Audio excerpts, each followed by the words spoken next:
So hi, my name is Todd DeKruyter. I'm glad to be with here. I'm very excited. Apparently the theme is when your name is Todd, you have to have some element of plaid. So Todd Larson took the jacket, I got the pants. So my grandpa always used to wear plaid pants, and I got a couple years back, I asked my wife, I said, how old do I have to be to wear plaid pants? She said, I think you can rock it. I said, sweet. So first day I'm walking out, my 6-year-old says, Daddy, you're wearing your plaid pants you're wearing your PJ pants to work. I'm like, thanks, babe. That's fun. So I like my plaid pants. Got it from my grandpa. I'm going to give you a little bit of background on me, and then we'll jump into kind of what we're talking about today. But I actually was a pastor for 8 years, and then spent 8 years as a financial planner. Primarily, my role was training up new advisors into our system.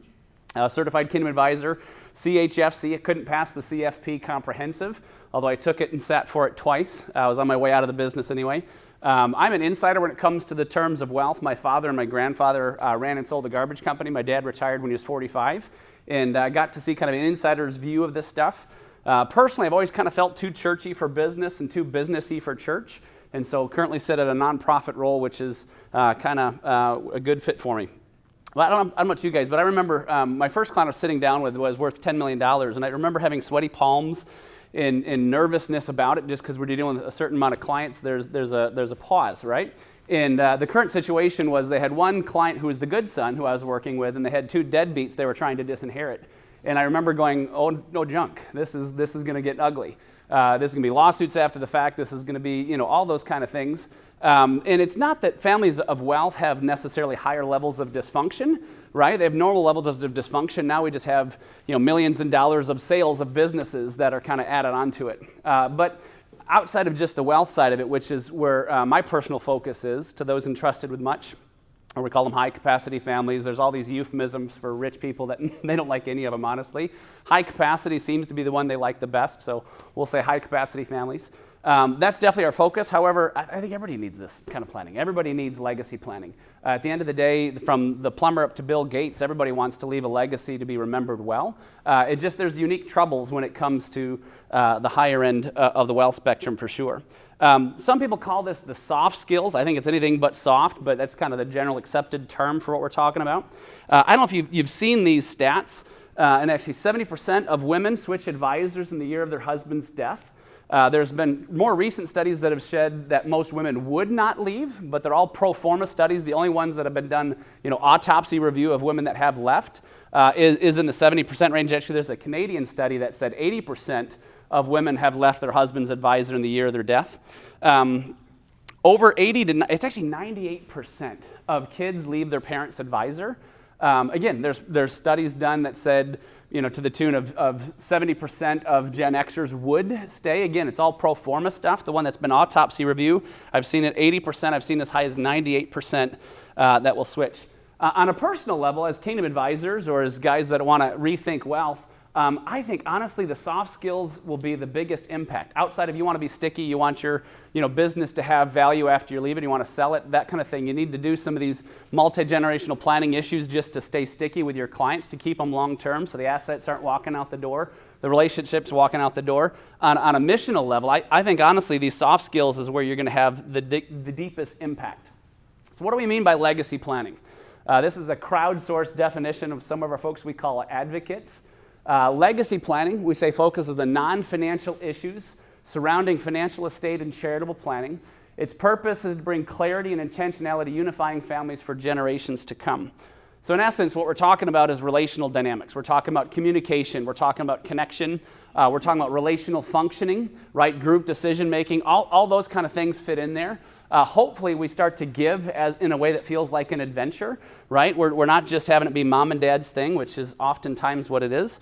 Or to say it more succinctly, what we're really trying to have is our life to echo past our last breath, right? We don't want to just have it just matter for us. It was good for my life, good for my business. We want it to matter more. So what do these families look like? I know there's a lot on this scale, and I thought we could get it where it came in. I might have the wrong PowerPoint, Amy, sorry. On this side, we have hope as our dynamic, and we'll walk through each of these in a second. On the other axis here, we have relational functioning. So I think that's how we look at these families. And I think probably the number one issue that I'm bringing to the table as an insider who's been a professional is just saying don't treat all of these families like they're thriving and healthy and functioning. I would argue most of them are not. In fact, some more stats to throw at your way to paint a picture. 70% of estate plans fail with every successive generation. So if grandpa earns it, 70% of the wealth is gone by the time it reaches generation 2, and another 70% is gone by the time it reaches generation 3. Right? So 90+% of the wealth is gone by the time generations 3, right? So it's shirt sleeves to shirt sleeves in 3 generations. So with that as our deal, I would say less than 10% are probably thriving. So majority of families that are in this range of wealth, do you have a pointer? Thank you, Todd. That 90% of these families are in one of these other categories. So let me outline to you here. On the broken side, we have families down here. They're characterized down in this bottom quadrant here as the motto is, I'm drowning. They're low on the hope side, and they're low on relational functioning. So they're not connecting with each other. They're not doing well, right? All the families you think of. And yes, there are some families that are doing a really good job, right? For all of the Paris Hilton party types, there are some that are not that case. It will not connect. Allow me to point, though, Todd. Thank you. So in this quadrant here, we have low hope. We have low relational functioning. The motto here is, I'm drowning. They're characterized by families falling apart. It's the wayward son. He won't call him back. In other categories, maybe there's different attributes, but we all know what a broken family looks like. So if you're going to work with them from a legacy casework standpoint, it's long-term case. You're not dealing with a family on a short-term basis. This is a long-term engagement. Up here on this side, when we have higher hope, these are families that are kind of stuck. So this is, my son's a part of the business. I had a Gen 3 of a very, very wealthy family said, Todd, I see my father every day for work, but I never see my dad. Right? This is families that can't get along. They're stuck on some things. We can't agree on how to work with a lake house. There's half the family is in the business, half is not in the business, and lo and behold, family reunions, all we do is talk about the business, right? They're just stuck in a pattern where it's not so good on the functioning side. There's lots of things here. So if only we could, right? So they're just going constantly. There's one or two things. They're frustrated constantly, and as far as a legacy casework, as far as time involved, it's kind of a midterm case. Down here in this quadrant, the weary. So we're a high-functioning family. We get along well. We have reunions together, but we have no hope things are going to change. I have a prototypical family for me in this category, and they get along well. You wouldn't probably know it from the outside, but all of the Gen 2 kids have said, we're just going to wait till dad dies and we'll deal with mom. Right? We have zero hope that dad's going to ever change. Right? Sound familiar? The motto here, don't rock the boat. Let's stop, just keep it together. We're characterized, honestly, by apathy, right? It's interesting. The opposite of love is not hatred. The opposite of love is probably apathy. They just don't care. It's not going to get any better. Yeah, we'll do family reunions because mom wants us to be there, right? And then on the thriving side, and the other thing I think is interesting, from a legacy casework, this is somewhat controversial. I just don't think they're going to sit down with you. They'll work with you from an investment standpoint, tax standpoint, estate planning, whatever. But from like working on the family, the legacy side, I don't think they'll sit down with you. In fact, I've got a family I've been working on. I've known them for a dozen years, trying to help on the family side. It's just brick wall, right? Dads are controlling, right? If we're talking multi-generational wealth builders tend to be controlling, right? Just don't rock the boat. And up here, they actually know their story. Their motto is, we actually know what's going on. They're characterized by health. But your legacy casework is not long. It's kind of short-term casework. Right? We'll help them on identifying vision, mission, and values. We'll help them communicate, help them understand each other's personalities. Those kind of things are typically what you want to cover from that standpoint, but I don't think they'll work with you. Well, let me pause here because I know I'm throwing a lot at you, and I know we're late in the day, and I know Jerry Bauer has already talked. So let me pause here for pushback, feedback, because this is definitely a theory. It's a relational health theory, although apparently I'm on the wrong PowerPoint, Amy. Let me switch it over. Yeah. So when it comes to inheritance, I think, my personal opinion is, you want your kids to be strong enough and stable enough where you can give it all to them and it won't wreck them, but yet adjusted enough and contributing members of society where if you give them nothing, they won't hate you. Right? That's kind of the two pillars I think that are in there. And I think if we're charitably inclined, if mom and dad are charitably inclined, and if God is the ultimate owner, then I think we need to ask the Gen 1s, are your children good stewards of those resources? Right? Same thing with a charity, right? Are your charities being good stewards with your resources? In the same way, are your kids, and it's different, right? Ron Blue's equitable, not equal approach is it good use of your resources to give them those dollars? Think of your kids as investments, right? And I got 4. My kids are from 8th grade to, first grade, so my, cookies are still baking in the oven. But I already know there's 2 kids I would trust almost exclusively with my money with no problems asked, and there's 2 that need a lot more restrictions, right? So I'm sure you can think of the same. But so I think inheritance is great. As a 3rd-generation inheritor myself, has allowed me to do things I would have never dreamed I could do. My wife and I have been able to give away radically. Generous giving has been one of my favorite organizations to get a part of. It's rocked my world about 3-4 years back. We've been able to give large percentages of our income, and I would never have that without inheriting money. At the same point, I would probably still be in ministry if I never inherited money. But because of this background, it kind of rocked my world, and I went, man, there's no resources over here. Who's serving the church in this space? That's kind of what we're trying to do. But yeah, good questions. Add that. So I think this is another interesting thing. So we've got 2 scales because we're trying to basically increase functioning, right? So that's what we're looking on this last slide. I don't think we can increase hope. I think that's a byproduct. Hope is a byproduct. Impact is a byproduct. But I do think we can do some things to increase the family's relational functioning. But I think there's 2 other measures that didn't fit nicely on a 2x2. But how do we have a family connect? So I think this works for internally as well as externally, right? Is the family trusting? And this is within the family and towards outsiders. Are they suspicious? Are they jaded or closed off? Your high-capacity families, I think, are going to start off in this range towards outsiders, if not all the way over to here, right? They're going to be suspicious, right? Why are you here? The family that was worth $10 million, I sat down with the dad, goes, okay, I showed him a way to say it on their estate planning, blah, blah, blah. And he goes, okay, so why are you doing this? It makes sense, right? Why pay taxes when you don't have to? And all the whatever. He goes, okay, so do you charge based on estate planning taxes saved? No, that would not be a very wise approach. I don't do that. I'm managing your son's money and your wife's, but she didn't tell him, It was one of those dysfunctional deals. But he was closed off. I said, no, I get paid a fee. Your wife paid me $4,500 to build a plan for you guys. Oh, okay. Then let's do it. What? Right? But he's so suspicious of me, if not totally closed off. So, and then within a family, right? Within a family, are we trusting? Are we suspicious of each other, right? Do we share openly? Right? Is it just we share the facts with each other? Do we get down on my thoughts on it? Do we get into the opinions and the feelings? Right? What level are we sharing? And then from a communication standpoint, how open are we? Are we open? I'll share my details. I've found that once you become a safe place, people like this kind of verbal vomit on you. As financial advisors, you're almost always seen as whale hunters, right? Or elephant hunters, where you're just after their tusks. And so there is some built-in deals where you have to take years to build relationships. But where are they on a communication scale? And again, I know families that are thriving, that they're very trusting inside, but towards outsiders, oh my goodness, are closed off, and you're never going to get anywhere with them, right? And I know families that are thriving, that are trusting towards insiders, closed towards outsiders, and they're insulated as far as their communication. They don't talk to anybody within the family. Nobody has a clue. I'm just a son. Why do I know how much my dad sold his business for? Right? They have very interesting setups. So this is kind of what we're looking at. When we're looking at a family, I would encourage you to think through this. When you're going through a prospect, when you're going through an existing client base, you're trying to head into some of this legacy language, where do they fit? Right? If a family is broken, do you want to lead with, let's have a family meeting and come up with vision, mission, and values? Bad idea, right?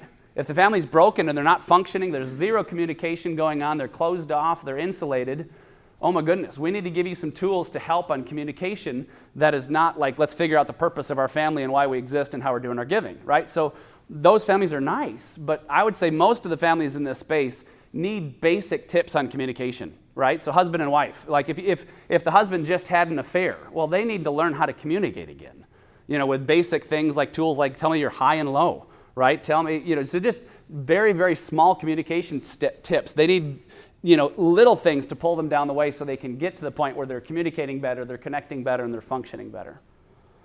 Fair enough? Because what would it look like? What would it look like if we can help a family on this? If we can help them, maybe we'll call this, governance, relational functioning, but connection, communication, there's not another C word for that one, sorry. For my boomers that like alliteration, I couldn't get there. But what would it look like if we can help a family on that? We can help them communicate. We can help them connect better. So like my own family, we actually have We've gone on trips every couple of years. My dad loves to take us on these trips. We can always remember the last trip we took, and we can remember the trip we took to the DR because we visited an orphanage, bought them a small check and a bunch of coloring books because we connected on that. It was deeper than the typical everything blends together vacations. We had a time where we connected.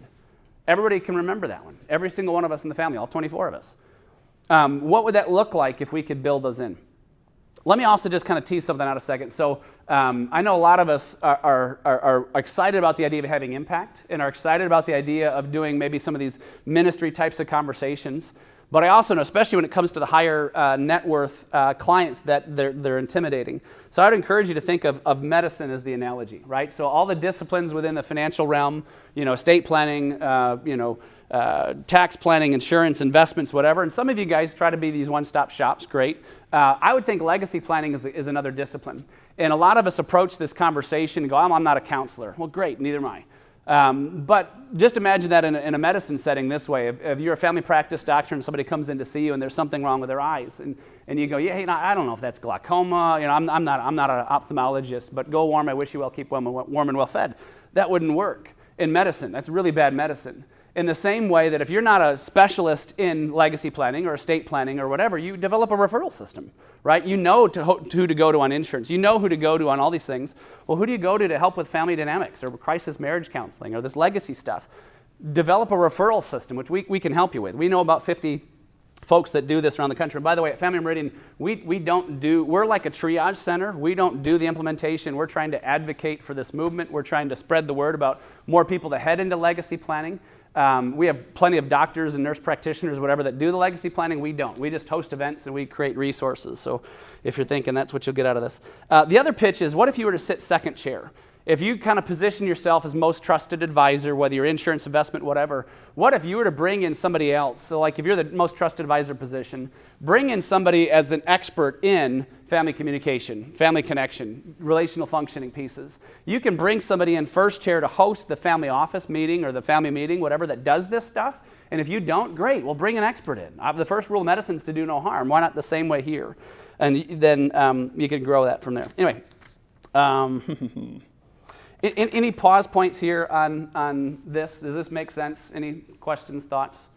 I like dialogue instead of monologue. Yeah, Todd. Can you go back and talk about the scales of inheritance, where the ideal amount is for people? Yeah. So if you walked into your doctor's office and you just go, what medicine should I take, right? That's not the best question. And they're going to need to do some family history, and they're going to need to do some questions about how much you work out and figure out what's wrong with you, right? In the same way, when an inheritance, it could be a good medicine to give an inheritance, but you need to understand family history. You need to understand the functioning. Are we dealing with a 12-year-old? Well, that's different, right? Then we're dealing with a functioning guy who can keep a job in his 30s. That's very different. And so when it comes to inheritance, I think if we have the rules and thinking of it in the rigor of an investment, it makes a lot more sense. Then you begin to test to figure out, okay, who is this kid, this child, this heir, or even charity? Are they good stewards of that resource is the framework that I would encourage you to think through. And in the same way, in regards to estate planning, if you were to never give away that money while you were alive, then why in the world are you doing it in your estate plan, right? So if you would never say to your kid, congratulations, you're age 18, here's $1 million, then why in the world would your estate plan say the exact same thing? So think of it, of giving it while they're alive. And so I think there's kind of 3 document planning, which isn't in here, but I think there's 3 levels of estate planning. One is parenting, right? So I treat my kids differently when they're kids, right? And the second one is when we move into kind of young adults, right? There's a little bit different. And then when they're in adulthood. So I think there's 3 separate estate planning documents every family has to have, right? Because if my kids are young, I'm parenting from the grave, right? I'm providing guardianship. I'm having who's going to take care of my family, right? So those are the conversations I'm having in my young kids' estate planning documents.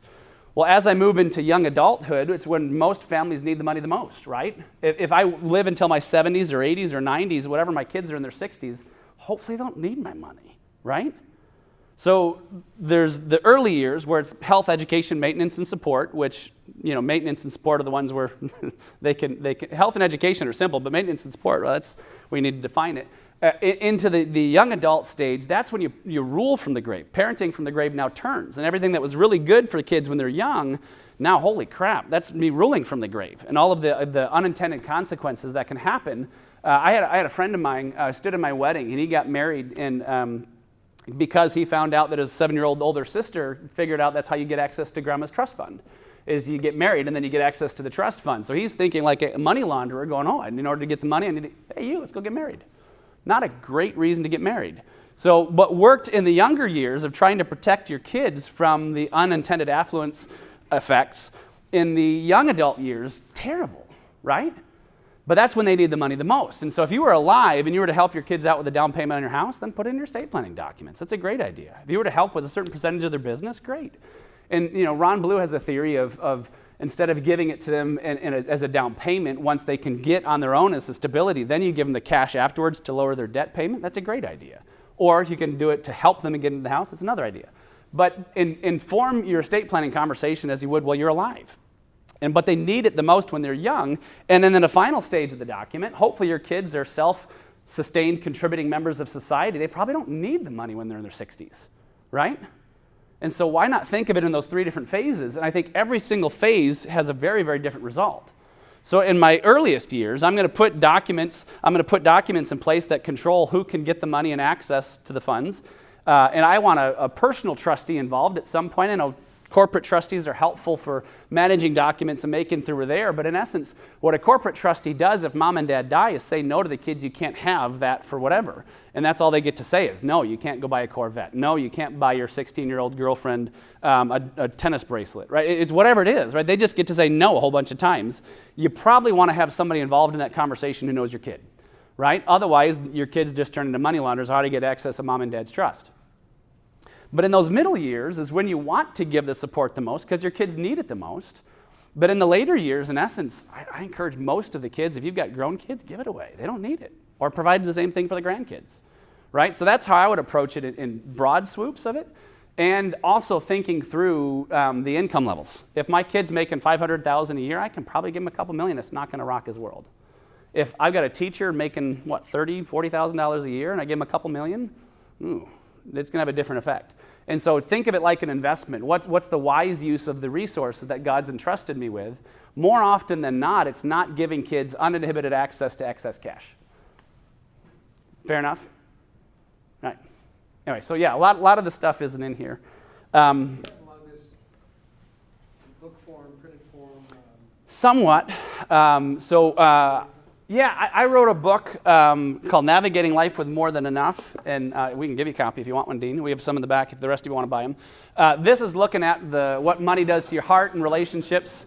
You got more books. Yeah, that's what does money do to your heart and relationships, those kind of dynamics. What does it do to just my heart more so? So if you're looking at it that way, we've got a couple of Family Meridian we've done called Unheritage. The other one's called Unprepared. And we can give this if somebody else wants a copy. I did a chapter in here about inherited money.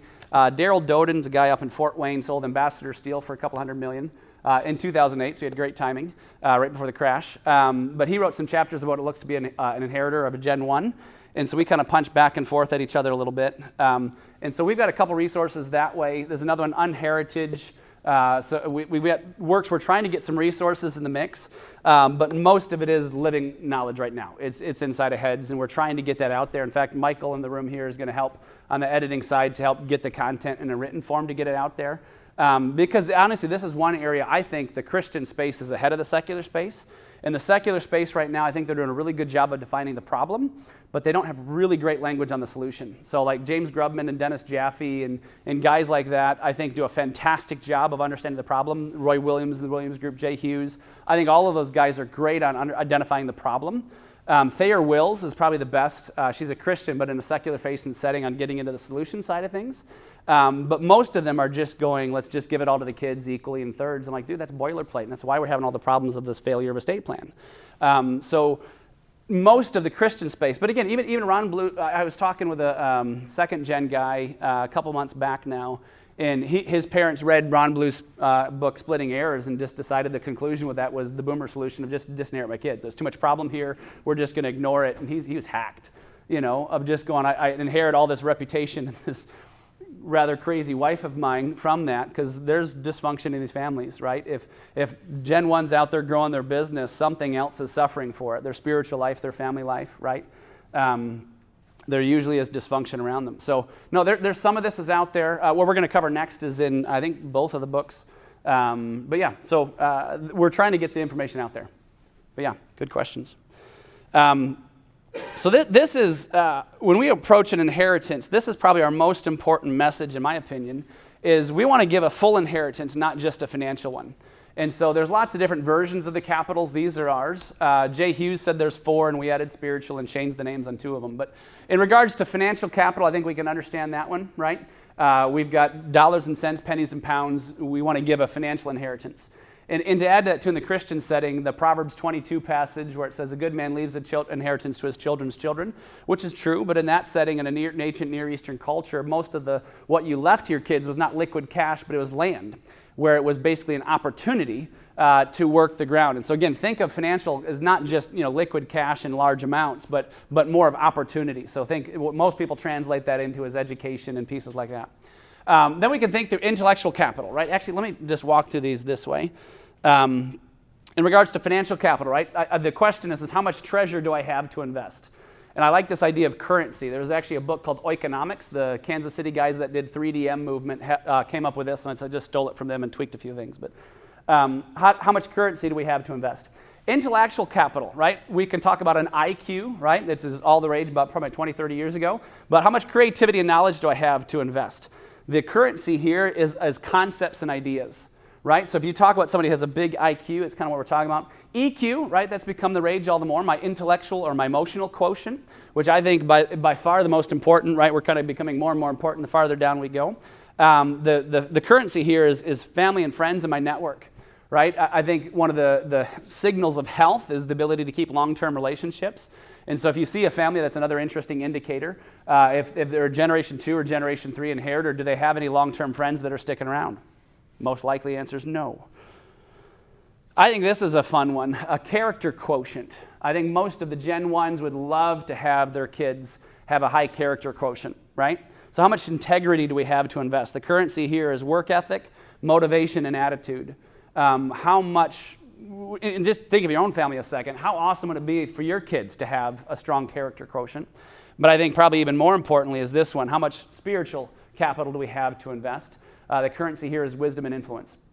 So random poll here, but if you could pass on one of these, and only one, and not the rest, which of these would you want your kids to have? Shout it out. Spiritual capital, right? In a secular setting, you might get some of them to say character, but those are the 2 answers you get every time. Another question, if you could pass on 4, but not all 5, in other words, you have to bankrupt 1, which one are you bankrupting? Almost every time, right? So why are we spending all of our planning dollars on the one that we care the least about? Back to our definition of legacy planning. It's the non-financial aspects of estate, charitable, and planning. So that's what we want to focus, is when we talk about inheritance as well, it's not just my money, although we can definitely give handles because that's when like fire, right? John Wesley, I think, is the first one to have said it, that money is like fire, right? It can warm your food, but it can also burn your socks off. And I think giving lots of uninhibited access to excess cash to children is like giving them a bonfire or gasoline in a match and saying, good luck, I love you, kid. Not great parenting. Instead, we think you should give a full inheritance, meaning all aspects of capital, right? Anyway, so that we'll push back. Any questions here? Let me pause here a second. This isn't new to us. We've changed some of the terms and fleshed it out a bit more, but this is one of the things that we'd love to see happen more and more, is to think of an inheritance as a much larger issue than just money.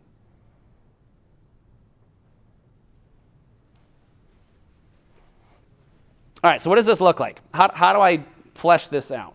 Getting downright practical here. I think one of the biggest issues, especially if we're back in the category of multi-generational or high-capacity families, they need to understand personality profiles. And particularly Gen 1s, right, and the kids below them typically have either a failure to launch or a failure to thrive scenario. The Gen 1's response is, you need to be more like me, right? In fact, this happens all the time with Generation 1 parents that are usually either matriarch. So there's a family I'm working with where the Generational 1 founder is a matriarch, and she's a pit bull, right? And dealing with her 2 daughters that are not. And her solution, of course, is you need to be more like me. You need to be more aggressive. You need to be more, right? So that doesn't fit. Actually, the Greens are an interesting example of this, of Hobby Lobby. David Green, introvert, but he's a pit bull. Oh, my goodness. That guy knows numbers. He knows business. It's amazing. His son, Mart, is more like him. He's a lion. In fact, this is in his book, Giving It All Away and Getting It Back Again. They describe Mart as the lion. They describe Steve, the second son, who's responsible for the Museum of the Bible, as his lamb. And as you can see, Steve and David, the founder of Hobby Lobby, would butt heads a bit because David's also a lion. And they describe Marcy, their daughter, as the monkey, which I think is very awesome and slightly fitting as well. But when you go through personality profiles, and the Gen 1s especially, again, of this Jared, they didn't do a lot of stuff like this, right? You didn't do personality profiles. I think almost every job I've ever had, I've had at least one personality profile I've had to take in order to get the position, right? Not the same way with the silent generation, not the same way with the 60-year-olds. But having some sort of family language to talk as, to understand each other, because the biggest moment is to go, oh, you're not like me, and you can thrive in a way that's different than me, right? Generational 1 founders, for the most part, don't get that, and to be successful, obviously, is you just be more like me. So whether it be the DISC or the Enneagram or Strengths Finder, those are probably the 3 most popular I've seen with people being successful. We need to give them a language to understand each other. And I think the number one sin that Gen 1s have is you need to be more like me. And so giving them an internal language as a household to understand that's huge. The second tool you said? The DISC or the Enneagram or Strengths Finder. And if you use Strengths Finder, use the Seattle Pacific or Azusa Pacific has a, because the Strengths Finder can be negative in its descriptions. They're like 2 or 3 personality profiles, which are the ones of the people that wrote the study. The other ones that they don't like as well are pretty negative. Azusa, I think it's Azusa Pacific, has a description of the Strengths Finder that's much more positive to all of them. So whatever one you use, it doesn't matter, right? You need to understand it, but most importantly, the family needs to understand it. And mom and dad in particular need to understand you can be a different personality profile than me. My favorite's the DISC. In fact, I like the DISC version that talks about lion, otter, beaver, golden retriever, because you can remember it. Because the other thing, like an Enneagram, I'm a 3 or I'm a 7. It's a number, so what, right? And then my dad's so you just have to understand one of them. So family needs an internal language, whatever one it is. You need to understand an internal language, one that you can understand, but also more importantly, the families can understand. So number 2 here, they need some sort of, and again, everybody likes to talk about family governance, which is basically group decision making, right? That's the other thing I've noticed, especially Gen 1s don't like flowery language. Like even the term liquidity event. I just sold my business. What are you talking about liquidity event, right? We in the financial professional world like to flower up terms like calling it family governance. It's basically group decision making. Families, especially in the stuck category, if you just help coming up with a Google Calendar for the lake house, it's amazing how much problem that can solve, right? Or just a rotation of how to communicate about shared property. Because when it comes to these families, whether it be a family business or whatever, they have shared property of some sort, and that's almost always what they fight about. In my particular family, we have a shared condo in Holland, and my level of cleanliness and my sister-in-law's level of cleanliness might not exactly match, right? And so I'm really worried, honestly, full disclosure, cards on the table here, if one particular sister-in-law has the condo after us, and I know my level of standard and my wife's level is just not there. I had 4 young kids. My kids were younger than hers, right? You can see how we can potentially fight about the shared use of the condo, right? That kind of stuff is what they're dealing with, but it's amazing how those little nitpickety things, either in marriage or in whatever, can fade the relationship. Or even just rules about how do we communicate about certain things, right? When to have established rules about which things can be in email, which things we need to be in face-to-face, or which things we need to call a go-to Zoom meeting to talk face-to-face on video conference as a family. Helping them on those group decision-making things can be helpful. One of the biggest things we think is fighting what's called triangulation, right? Where the siblings fight through mom and dad, and it's usually mom. Because I don't know about you guys, but I'm a grown man. I call my parents still weekly. I call my siblings less than weekly. And so what happens is my parents call all of their siblings weekly, and so I find out a lot of information about my siblings through my parents, right? And if we were to fight, it's really easy to get mom on my side to fight, right? Triangulation is terrible, right? The Matthew 18 approach is much better. And so how do we, as a family, agree to not do triangulation, and how do we go to the offending party to get straight, right? Helping ground rules and those kind of things can be huge. It's simple as it seems. That kind of stuff is huge. Number one, how do we challenge the Gen 1s is particularly to think past just money, or to think about the 5 capitals. We see our job at Family Meridian really to awaken the Gen 1s to lean into the intentionality of their family in the same way they do their business. We have a family we're working with, and they're great from a business standpoint. They're very intentional. They've got a very niched-in space. They call all their members, not employees, but members. They've got a great way. They're awesome and intentional. Everything about their business would be exactly everything you'd want them to do. Their family life, not so much. But how can we awaken the Gen 1s to lean into these family conversations with as much intentionality, and primarily how do we help you think past just money, right? And then this one's kind of fun. So pray with them, right?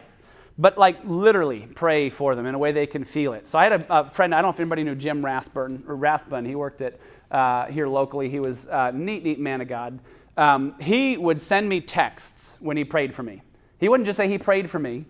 And I worked with him on some stuff with Generous Church. He would text me probably monthly, praying scripture in a text to me, and I'm just going, and it was usually at like 4 in the morning, so I felt totally unspiritual as I woke up much after 4 in the morning, and I get Jim Rathbun's text. It was awesome, but why don't you do that for your clients? If you're going to pray for your clients, why not show them? Why not actually write them a letter saying, hey, Jim, just thinking of you today, this is what I prayed for this morning, and just write the prayer out in the card. How awesome is that as a touch point, right? So why not? Number 5 here, help them communicate better, right? I think one of the basic statements, this is probably more in a thriving family or a stuck family, but what if we could help them come up with a vision, mission, and values for their family? There's some great resources on this if you want stuff in print. David York is a guy out of Salt Lake City, although he's an evangelical. He's got a book called Entrusted, which is super helpful on this kind of stuff. His newer one's called Riveted, where he walks through 48 values, and it's basically just a value and a story to figure out how we can implement that and figure out which one of ours is there. My favorite book on values actually is Patrick Lencioni's book. He has 3 questions for frantic families. Am I saying that right? Where he basically walks through how do we have, because there's different things with values. There's my core value, there's permission to play values, there's aspirational values, right? In my family, one of our core values is dependence on Jesus. One of our aspirational values is others first, right? We'd like to put others first. One of our core values is fantastic generosity. We want to be terribly generous as a family. Aspiration or permission to play value is honesty. Like, I like honesty, but it's not like my core value. If you ever walk around somebody who has a core value of honesty, it's like uncomfortable how blunt they are, right? That's not one of our core values. But we do, like in my other one, by the way, we have 3 of them. The other one's whimsy, just because we like to have fun. But consider helping them on either vision, mission, or values. And again, if you can't do that, we can find resources there. Create special family memories, especially around already existing habits. So if they meet together already quarterly or whatever, the rhythm is for Christmas, for whatever, why not have them create some family memories, especially on the higher capacity side? My favorite story and example on this, and since we're heading into the holiday season, is this. The Gen 1 can sit down at Thanksgiving and say, hey guys, we know we're tough to buy gifts for. Instead, what we're going to do this year is we're going to give you all X amount of money, $100, $1,000, $50, whatever it is. And we want you, between the next month before we meet again for Christmas, to give that away. And your gift to us this year is telling us that story. What a great family connection time, right? I don't know who to give credit to. That's not my idea. But sit down at Thanksgiving, and Gen 1s hand out a dollar. And it could be, Gen 2s get this, and Gen 3s get this, or between age groups, whatever it is. We're going to give you money that you give away, you invest in something, do something good with the money, and then we meet again in Christmas, and just tell us the story of what happened. There's a guy on the side of the road, and he needed help, and I called the ambulance, and I paid for the pickup truck. Sweet. There's a girl at my school, she couldn't afford lunch, and I gave the $100 to the lunch lady to put on her account, so now she has $100 worth of lunches for free. Whatever it is, right? It's amazing the stories that'll come up. And talk about a connection with your family, right? Try to get through that meeting without tears. I challenge you. Number 7 here. This one's a whole talk in and of itself, but how do we give in a way that feels like an adventure? Typically, the Gen 1s give in such a way that feels good to dad. Right? Mom might not even know about this. James could tell us some more stories. But usually the Gen 1, the male in particular, gives in a way that feels right to him. It might not be wise. It might not be intelligent. It might not be impactful. But by golly, he was touched by that cause and he's going to give to it. And Mama might not be involved all that much. And Gen 2s and 3s like, that's Dad's thing. I was with a family recently and one of the wealthiest in their state. And their parents gave to anything and everything. Guess what their kids give to? How much of the similar causes? None. Because it wasn't their issue. It was mom and dad's issue. They found no common ground to give to the same causes. Instead, what if Gen 1 would have sat down and said, hey, we're not going to agree on everything, but let's find 2 or 3 things that we can agree together. We probably agree on evangelism. We probably agree on fighting the poor, building, whatever the cause is. Let's find one as a family that gets us excited, and let's give together that way. We can pool our resources. Obviously, it's going to be mom and dad's resources. But, that's another thing to question on Gen 2s is what are you doing currently to give away your own money instead of out of your own income as opposed to just foundation cash?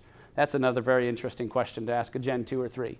But give in a way that feels like an adventure. And usually that comes as going together. Usually that comes on going to a mission trip or something to visit together on that side. But how can we give in a way that feels like an adventure? And if you don't know about generous giving, best way to get involved. You can do a family jog, right? That'd be a pretty sweet way to do it. Great way to get the conversation going. Last one is this. If you're serving especially high-capacity families, I would just check your motives.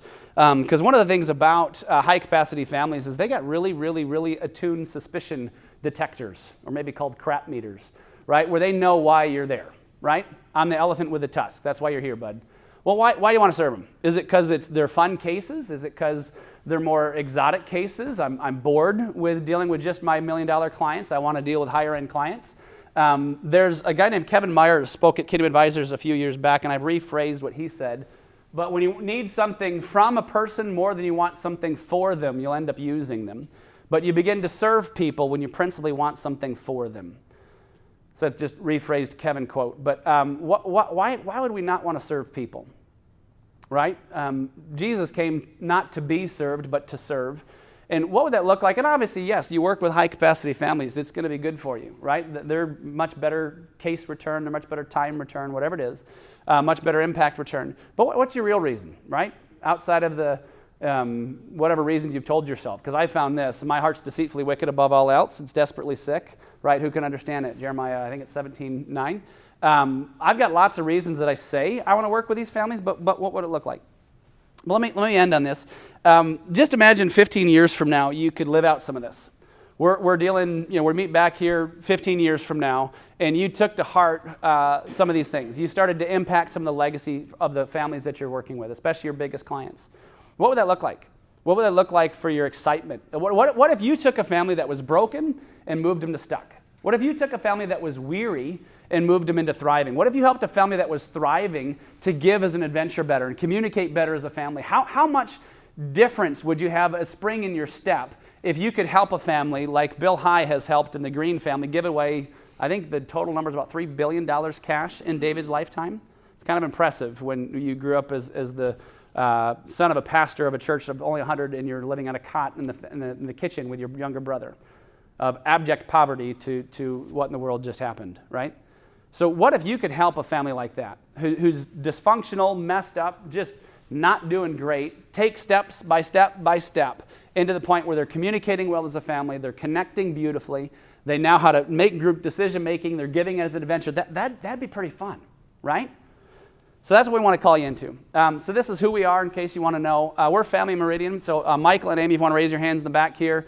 Amy's our VP of Operations and Chief Celebration Officer. By the way, my title is the President. I'm the Chief Whimsy Officer, just in case you needed to know that. And then Michael is our editor, and he's our Chief Word Magician. They can answer some questions if you have as well. We host events is all we do. We don't want to do the work of implementing like you guys do.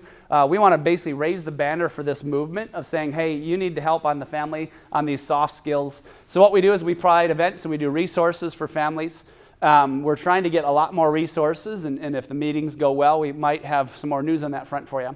But what we do is we host events. So we have one coming up in October 8th, 9th, and 10th. We're at Hobby Lobby headquarters.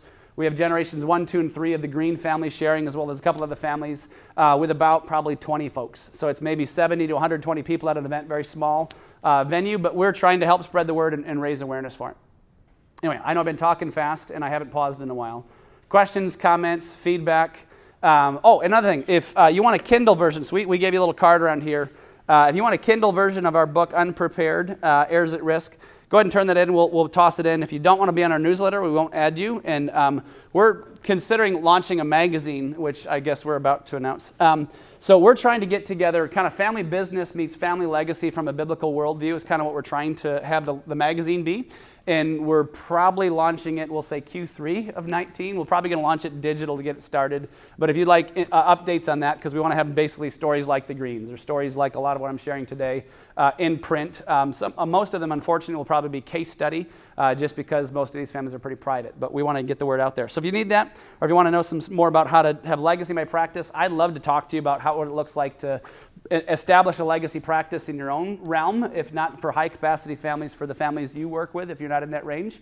I'd love to stir it up, because my actual financial practice was not with high capacity families. It was specialty physicians. And so big income, but no net worth kind of clients. And so I've kind of done the mix on this. But yeah, any questions, comments, thoughts, feedback? You say you prefer individual trustees rather than corporate trustees. How do you find somebody willing and qualified? Yeah, so the new phrase is called a generative trustee. And so there's a couple folks that are doing that. I know 3 or 4, if you want some names, that can help. And you could have a mix, like Steve Markin is a guy that runs trustee services out of Colorado. I think it's Colorado Springs. But he has the corporate side of it, but also everybody gets an individual trustee, so it feels like an individual model. That feels very different than a Northern Trust setting. If not anything like that, what I would like to add is a generative trustee added language in there, somebody who knows the kids outside of a financial setting, right? That'd be the best case scenario. Even if it was just you. So you've got some relationship with the parents and know what the parents' wishes are, then why not put yourself in the mix to be a help in the communication side of that with the kids? Again, you can't do that with every client for sure, and you need to get paid in that. So that's why the generative trustee idea comes in, where you have some sort of, honestly, discipleship role mixed with the legal side of being a trustee. So you can do both. And so I'm not against corporate trustees. In fact, I think it's nice to have a corporate trustee to make sure we're being legal and tax and blah, blah, blah. But there's 3 separate functions, in my opinion, of a trustee. There's the investment side of what to do with the assets. There's the make sure we're legal side, and then the communication side. I'd like to break all 3 of those up and just make sure we're talking about it, would be my point. Yeah, good question. Where's the minimum starting point as far as you hosting events? What would you like to see minimum? Yeah, so it depends is the great answer, sorry. But in general, probably north of 25 million for most of those events. We're looking to do one, which we've not officially said we're going to do, that has a lower net worth minimum. And if we launch into the magazine side, we're probably looking at 5 million plus. But it's family business. It's in general, if you're not at least 5 million, most people just don't care. You know, legacy, great. Yeah, I'd like to have a good legacy, but I'll think of that when I'm 60. You know, when you get to the point of 5 million north, then you have some people interested in oh, okay. And even if we're just talking life insurance, so if you're dealing with a physician making $400,000 and you got 3 million in life insurance, you get his attention on the conversation. But until you're north of 5 million, they don't really care that much, and they don't care enough to pay you a fee for your time. So it kind of has to be the higher net worth guys. And usually it's family office territory.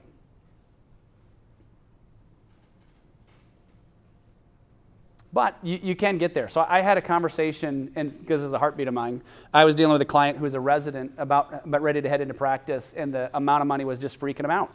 And he was making $50,000, about ready to make $250,000, and he was just, you know, he said, Todd, can you make sure in 5 years I'm not a jerk? I'm like, great, how am I going to do that? He goes, well, in 5 years if I'm a jerk, just slap me in the face. Can I get that in writing first so we can, right? So you'll have hints of it early on, but the full weight of what we're talking about obviously is to the higher net worth for sure.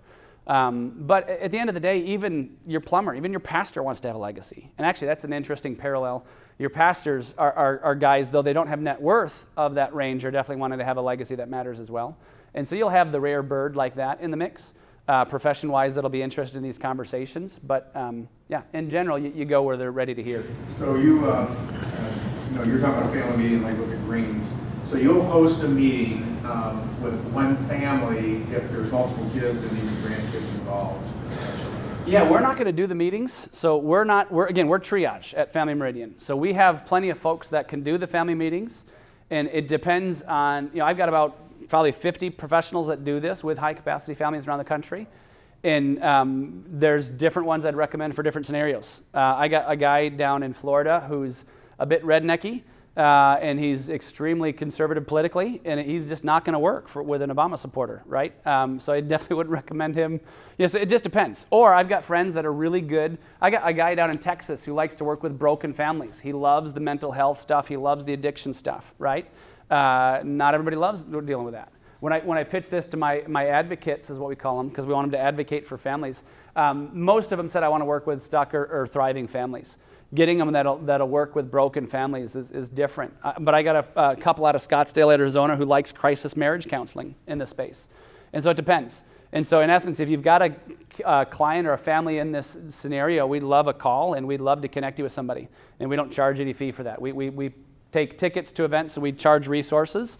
We don't make commissions, although if we connect you with some of our affiliates, we might have affiliate, I don't know. We're still debating on that. But we don't want to get paid off of connecting our families to guys like you. And we don't want to get paid back if we send a family to you. Not that we're ever going to promise that. But. Any other questions? We could be done 5 minutes early, because I know it's late in the day. Sweet. Well, thanks for coming, guys.